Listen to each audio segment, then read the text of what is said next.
രാജ്യത്തിന്റെ സുരക്ഷയ്ക്കായി ലോകത്തിന്റെ പല കോണുകളിലുമുള്ള വിവരങ്ങൾ തപ്പി കണ്ടുപിടിച്ച് അതിനായുള്ള നടപടിക്രമങ്ങൾ ചെയ്യുന്ന ഒരു ചാര സംഘടന എല്ലാ രാജ്യങ്ങൾക്കും ഉണ്ടാകും. ഇന്ത്യക്ക് റോ, അമേരിക്കയ്ക്ക് CIA ഒക്കെ പോലെ. സ്വന്തം കാര്യം നോക്കുന്നതിനായി എന്തും ചെയ്യാം എന്ന നയം വെച്ചു പുലർത്തുന്ന അമേരിക്കയുടെ രഹസ്യാന്വേഷണ ഏജൻസികളെക്കാൾ വമ്പൻ കഥകളുള്ള മറ്റൊരു ചാര സംഘടനയുണ്ട്, ഇസ്രയേലിന്റെ മൊസാദ്. അമേരിക്കയുടെ സെൻട്രൽ ഇന്റലിജൻസ് ഏജൻസിയോടും ബ്രിട്ടന്റെ MI6നോടും കിടപിടിക്കുന്ന ലോകത്തിലെ പ്രമുഖ ചാര സംഘടനയാണിത്. 1951 ഏപ്രിലിൽ രൂപവൽക്കരിച്ച ഈ സംഘടനയുടെ ആസ്ഥാനം ടെൽ-അവീവാണ്. മൊസാദിന്റെ അംഗങ്ങളിൽ പലരും ഇസ്രയേൽ പ്രതിരോധ സേനയിൽ സേവനം അനുഷ്ഠിച്ചവരും അതിലെ ഉയർന്ന ഉദ്യോഗസ്ഥരുമാണെങ്കിലും ഇതൊരു സൈനിക സ്ഥാപനമല്ല. ശത്രുക്കൾക്കെതിരെ തീവ്രമായ ആക്രമണങ്ങൾ നടത്തുന്നതിൽ മൊസാദിനെതിരെ പലപ്പോഴും ലോകത്തിന്റെ പല കോണുകളിൽ നിന്നും വിമർശനങ്ങൾ ഉയരാറുണ്ട്.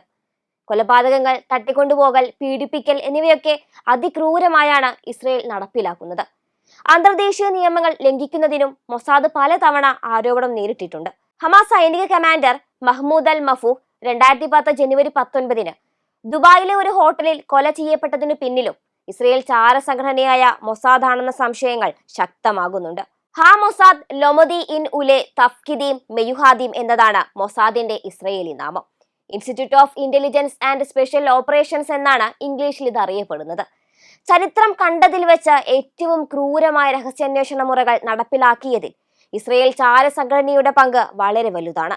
രഹസ്യ വിവര ശേഖരണം, രഹസ്യ ഓപ്പറേഷനുകൾ, തീവ്രവാദ വിരുദ്ധ പ്രവർത്തനം എന്നിവയാണ് മൊസാദിൽ നിക്ഷിപ്തമായിട്ടുള്ള കടമകൾ. ഇതിനായി എന്ത് കടുത്ത തീരുമാനങ്ങളും മൊസാദ് കൈക്കൊള്ളും. ആഗോള വ്യാപകമായി 35,000 രഹസ്യ ഏജന്റുമാരാണ് മൊസാദിനായുള്ളത്. ഇസ്രയേലിനെ നാണം കെടുത്തുകയും സഖ്യകക്ഷികളെ നിരാശരാക്കുകയും അന്താരാഷ്ട്ര നിയമങ്ങളെ കാറ്റിൽ പറത്തുകയും ചെയ്ത നിരവധി പ്രവൃത്തികൾ മൊസാദിന്റെ ചരിത്രത്തിലുണ്ട്. പക്ഷേ അമേരിക്കൻ മാധ്യമമായ CBSൽ വന്ന മൊസാദ് ചാരന്മാരുടെ ചില വെളിപ്പെടുത്തലുകളാണ് സത്യത്തിൽ മൊസാദിന്റെ മുഖം വെളിച്ചത്തു കൊണ്ടുവന്നത്. 2024 സെപ്റ്റംബർ 17 ആദ്യ സ്ഫോടന പരമ്പരയുണ്ടാകുന്നത്. സിറിയയിലും ലബനനിലും കൂട്ടത്തോടെ പൊട്ടിത്തെറിച്ച പേജറുകൾ അന്ന് 12 പേരുടെ ജീവനാണ് എടുത്തത്. 3000-ഓളം പേർക്ക് അന്ന് പരിക്കേറ്റു. അന്ന് തന്നെ ഈ ആക്രമണം നടത്തിയതിന് പിന്നിൽ ഇസ്രയേലാണെന്ന് ഉറപ്പായിരുന്നു. ആക്രമണങ്ങൾ നടന്ന് 2 മാസത്തിനു ശേഷം ബെഞ്ചമിൻ നെതന്യാഹു അത് സമ്മതിക്കുകയും ചെയ്തിരുന്നു. എന്നാൽ ഇതിന് പിന്നിൽ പ്രവർത്തിച്ച ബുദ്ധി മൊസാദിന്റേത് തന്നെയാണെന്നാണ് ഇപ്പോൾ പറയപ്പെടുന്നത്. അതിനുശേഷമായിരുന്നു വോക്കി ടോക്കി സ്ഫോടനവും നടന്നത്.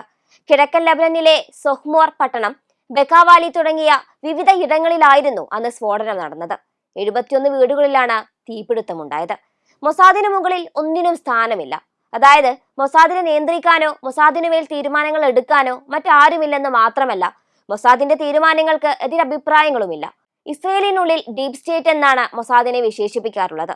അതായത് എല്ലാ അധികാരത്തോടെയും ഇസ്രയേലിനുള്ളിൽ നിലകൊള്ളുന്ന മറ്റൊരു കുഞ്ഞ രാജ്യമായി തന്നെ ഇസ്രയേലിന്റെ ഈ ചാര സംഘടനയെ നമുക്ക് വിശേഷിപ്പിക്കാം. $2.73 ബില്യൺ മൊസാദിന്റെ ശരാശരി പ്രതിവർഷ ബജറ്റ്. പ്രധാനമന്ത്രി ബെഞ്ചമിൻ നെതന്യാഹുവുമായി മാത്രമേ മൊസാദിന് നേരിട്ട് ബന്ധമുള്ളൂ. ലോകത്തിന്റെ പല കോണുകളിലുമായുള്ള മൊസാദിന്റെ ചാര കണ്ണുകൾ പല ആഭ്യന്തര കാര്യങ്ങൾ പോലും ആ രാജ്യത്ത് പൊട്ടിപ്പുറപ്പെടുന്നതിന് മുമ്പ് തന്നെ ഇസ്രയേലിൽ എത്തിയിരിക്കും. മൈക്കൽ, ഗബ്രിയേൽ എന്നീ പേരുകളിൽ CBS അവതരിപ്പിച്ച ആ ചാരന്മാർ നടത്തിയ വെളിപ്പെടുത്തലുകൾ ഇസ്രയേൽ എന്ന രാജ്യത്തിന്റെ നെഞ്ചത്തേറ്റ ചവിട്ടായിരുന്നു. രാജ്യം വരെ നിരസിച്ച പല കാര്യങ്ങളും ഇരുവരും അന്ന് തുറന്നു സമ്മതിച്ചിരുന്നു. ഹിസ്ബുള്ള നേതാവിനെ മാത്രം വേദനിപ്പിക്കുന്നതും സമീപത്തുള്ള മറ്റാർക്കും പരിക്കേൽപ്പിക്കാത്തതുമായ ശരിയായ അളവിലുള്ള സ്ഫോടക വസ്തു കണ്ടെത്താൻ ഡമ്മികളിൽ പലതവണ പരീക്ഷണങ്ങൾ നടത്തി. ആക്രമണം നടത്തി ആളെ കൊല്ലുക എന്നതായിരുന്നില്ല അവരുടെ ലക്ഷ്യം. പകരം അവർക്ക് പരിക്ക് പറ്റിയാൽ അവരെ ആശുപത്രിയിൽ കൊണ്ടുപോകണം, പരിചരിക്കണം. അതിനായി പണവും ആവശ്യ സൗകര്യങ്ങളും ആവശ്യമാണ്. അങ്ങനെ കണ്ണും കയ്യുമില്ലാതെ ലബനനിലെ ജനങ്ങൾ തെരുവിലൂടെ അലയണം. ഇതായിരുന്നു അവരുടെ ലക്ഷ്യമെന്നും ചാരന്മാർ തുറന്നു സമ്മതിച്ചു. പേജർ ആക്രമണം പെട്ടെന്നുണ്ടായതല്ലെന്നും അതിനായി ഇസ്രയേൽ 2 വർഷത്തെ തയ്യാറെടുപ്പാണ് എടുത്തതെന്നും അവർ പറഞ്ഞിരുന്നു. 1972 മ്യൂണിച്ച് ഒളിമ്പിക്സിൽ ഇസ്രയേൽ അത്ലറ്റുകൾക്ക് നേരെ പലസ്തീൻ പൗരന്മാർ നടത്തിയ ആക്രമണത്തിന് മറുപടിയായി ഇസ്രയേൽ നടത്തിയ മറു ആക്രമണമാണ് മൊസാദിന്റെ പ്രതികാരങ്ങളിൽ പ്രധാനപ്പെട്ടവയിലൊന്ന്.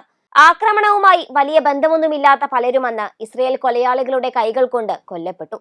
പലസ്തീൻ ലിബറേഷൻ ഓർഗനൈസേഷൻ സുരക്ഷാ ഉദ്യോഗസ്ഥനാണെന്ന് കരുതി നോർവേയിൽ ഒരു മൊറോക്കൻ വെയിറ്ററെ മൊസാദ് സംഘം വെടിവെച്ചു കൊന്നിരുന്നു. മൊസാദിന്റെ ചെയ്തികളിൽ പുറത്തു വന്നതും വരാത്തതുമായ ഒട്ടനവധി ക്രൂരതകളുണ്ട്. മൊസാദ് അല്ലാതെ ഇസ്രയേലിന് കീഴിൽ മറ്റ് 2 രഹസ്യാന്വേഷണ ഏജൻസികൾ കൂടിയുണ്ട്. മിലിറ്ററി ഇന്റലിജൻസ് ആയ അമൻ, ആഭ്യന്തര സുരക്ഷയ്ക്കായുള്ള ഷിൻബെറ്റ് എന്നിവയാണവ. രഹസ്യ വിവരശേഖരണം, രഹസ്യ ഓപ്പറേഷനുകൾ, തീവ്രവാദ വിരുദ്ധ പ്രവർത്തനം എന്നിവയൊക്കെ തന്നെയാണ് മൊസാദിൽ നിക്ഷിപ്തമായിട്ടുള്ള കടമകൾ. പല ഹോളിവുഡ് സിനിമകളിലും മൊസാദിന്റെ പ്രവൃത്തികൾ ദൃശ്യമായിട്ടുണ്ട്. ദുരൂഹമാണ് മൊസാദിന്റെ പല പ്രവൃത്തികളും, അതിനപ്പുറം അതിക്രൂരവും.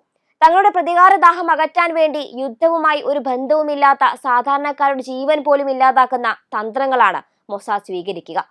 ലോകത്തെ ഏറ്റവും വിനാശകരമായ യുദ്ധതന്ത്രങ്ങളിൽ ഒന്നായാണ് മൊസാദിന്റെ പേജർ അറ്റാക്ക് വിലയിരുത്തപ്പെടുന്നത്. പ്രതിരോധിച്ചു നിൽക്കാൻ ഏതടവും പയറ്റുന്ന ഇസ്രയേൽ നയം തന്നെയാണ് മൊസാദിനുമുള്ളത്. പശ്ചിമേഷ്യയിലെ കരടായി നിൽക്കുന്ന ഇസ്രയേൽ ദിവസേന ഒരു നല്ല ഭരണക്രമമുള്ള രാജ്യമെന്ന നിലയിൽ പരാജയപ്പെട്ടുകൊണ്ടിരിക്കുകയാണ്. അതിനുള്ള വളമായാണ് ഇസ്രയേൽ വളർത്തുന്ന ഈ കൊലമരവും. മൊസാദ് എന്ന കൊലയാളിയെ നിയന്ത്രണമില്ലാതെ അഴിച്ചുവിടുന്നത് മൂലം സ്വന്തം കുഴിയാണ് ഇസ്രയേൽ തോണ്ടുന്നത്. ഇസ്രയേലിന്റെ കടന്നാക്രമണം അവസാനിപ്പിക്കണമെന്ന് UN അടക്കം പലതവണ മുന്നറിയിപ്പ് കൊടുത്തിട്ടും അതൊന്നും ഇസ്രയേൽ വകവെച്ചിരുന്നില്ല.